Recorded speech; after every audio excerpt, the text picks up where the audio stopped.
gå fram och berömma dig jätteduktigt, så sitter ni där ett tag.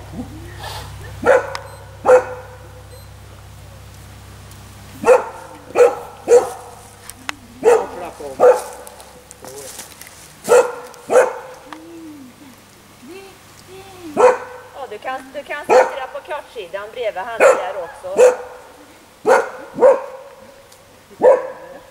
Ja, vart kommer det ifrån?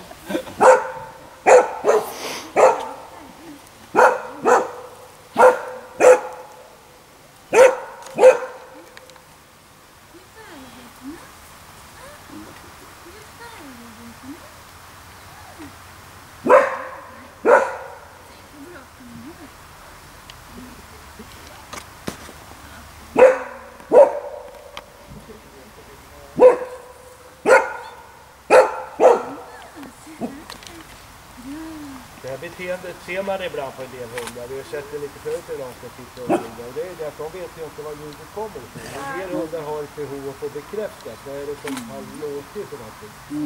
Och de vet ju inte att riktigt vad det är för någonting. Det är inte meningen att de ska veta heller. De bara ser att det är någonting konstigt där. Jag tycker det är smart att det är det. Ja. Men nu tror jag nog att vi kan... Hur är det?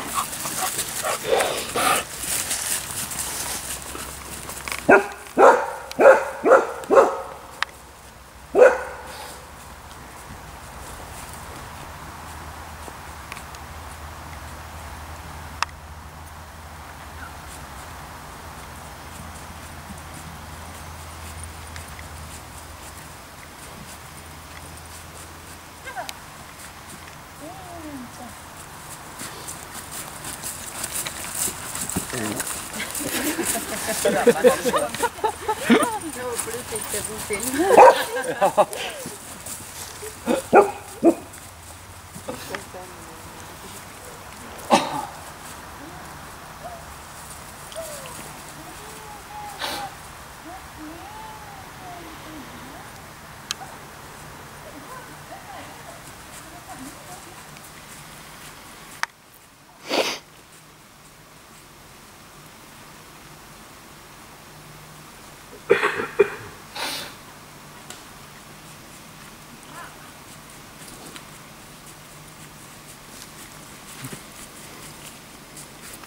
Det är väl som att det sitter ute.